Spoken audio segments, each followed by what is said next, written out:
पे छोड़ देते हैं। और सड़कों पे जाती गाय की क्या दशा होती है? फिर दो ही दशा होती है, या तो उसको कोई आएगा वो लेकर के गाड़ी में डाल करके किसी कत्ल खाने ले जाएगा और गाय को मारा जाएगा, या दूसरा उसकी दशा ये होती है जब उसको खाने पीने को कुछ नहीं मिलता तो यहाँ तहाँ सड़कों पे जा करके कागज, पन्नियाँ, कांच, लोहा जो मिल जाए, जो भोजन सामग्री की खुशबू जहाँ से आती है कचड़े के ढेर से वहीं पहुंच जाती है। कचड़े के ढेर में सब होता है, सब खा लेती है उसके साथ। तो वहाँ जब धीरे धीरे पेट में जहर पॉलिथीन का जाएगा तो वहाँ मारी जाएगी। तो आप अगर घर से दूध देने के बाद गाय को सड़क पे छोड़ रहे हैं ना, इसका मतलब आप उसे मौत के मुंह में छोड़ करके आ गए। अब आप कहोगे कि हमारे पास, हमको क्या पता क्या होता। आपको पता है क्या होगा उसका, यही दो ही है, दो ही रास्ता है, उसके साथ यही होने वाला है, फिर भी आप छोड़ दे रहे हो, तो इसका मतलब आपने खुद उसको मौत के मुंह में डाल दिया है। अरे हम इतने भी अभी दरिद्र तो नहीं हुए, कितना चाहिए गौ माता को?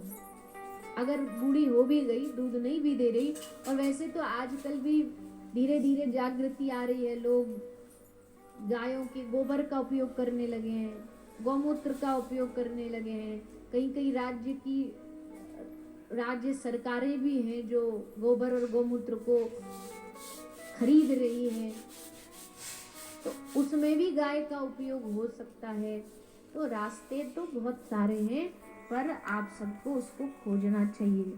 इसलिए मैं बार बार पिछले साल भी आप सबसे निवेदन किया था कि सबको, देखो कितने सारे लोग आप यहाँ आए हो, अगर आप सब लोग ठान लो कि हमको गौ माता की सेवा करनी है, हम किसी भी गाय को ऐसे मरने नहीं छोड़ दे सकते, क्योंकि जिनको आप छोड़ देते हो आप नहीं जानते उन गायों की क्या दशा होती है, उन गौ माताओं की क्या हालत होती है कत्ल खाने में। ये आप आजकल तो चाहे गांव हो चाहे शहर हो, सबके पास वो फोन होता है, सबके पास इंटरनेट होता है, तो जाइए इंटरनेट पर देखिए क्या दशा है गाय की, कैसे कत्ल खाने में।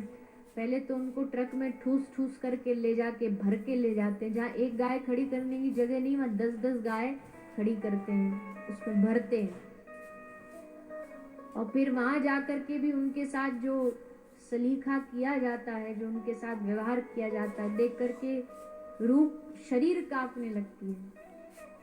तो आप तो कम से कम उसके भागी ना बने। जो सेवा करते हैं गौ माता की वो प्रणाम के योग्य हैं, जो नहीं भी करते, पिछले साल कथा हुई, इस वर्ष भी हो रही है, ठाकुर जी करे आगे भी निरंतर आपके क्षेत्र में कथा होती रहे, आपके गांव में भगवान नाम होता रहे। लेकिन देखो, केवल आ गए कथा में, आकर के बढ़िया सज धज के बैठ गए कथा में, मेला में घूम के चले गए और भजन में नाच के चले गए, इससे ही कथा का फल नहीं मिलेगा। कथा का फल तब मिलेगा जब आप यहाँ से कुछ अच्छा करने का प्रण लेकर के जाएं और कुछ बुरा छोड़ने का प्रण लेकर के जाएं, तब लाभ है। इसलिए गौ हत्या बंद होना ये भारतवर्ष की सबसे बड़ी आज की मांग है। वो तभी होगी जब गांव के लोग भी जागे, शहर के जागे, धर्म के लोग जागे, राजनीति के लोग जागे, हर क्षेत्र के लोग जब जागेंगे तब गाय की रक्षा होगी। और ब्रज की तो पहचान ही गाय है। तो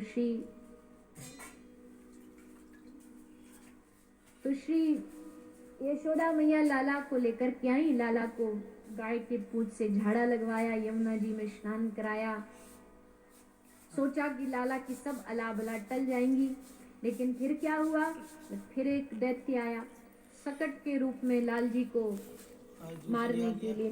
लेकिन भगवान ने अपने चरण का अंगूठा मात्र बस उस बैलगाड़ी से स्पर्श किया, उस छकड़े से छुआ, और बस वो बैलगाड़ी आकाश में उछली, लुढ़कती लुढ़कती पृथ्वी पर आई और सक्टासुर का उद्धार हो गया। तृणावृत आया आंधी के रूप में, चक्रवात के रूप में, भगवान ने उसका भी उद्धार किया। ऐसे सब दैत्यों का उद्धार करते करते करते अब ठाकुर जी का नामकरण हुआ, भगवान का नाम रखा गया। गर्गाचार्य जी आए हैं, नंद बाबा ने निवेदन किया महाराज आप आई हुए हो तो हमारे लाला का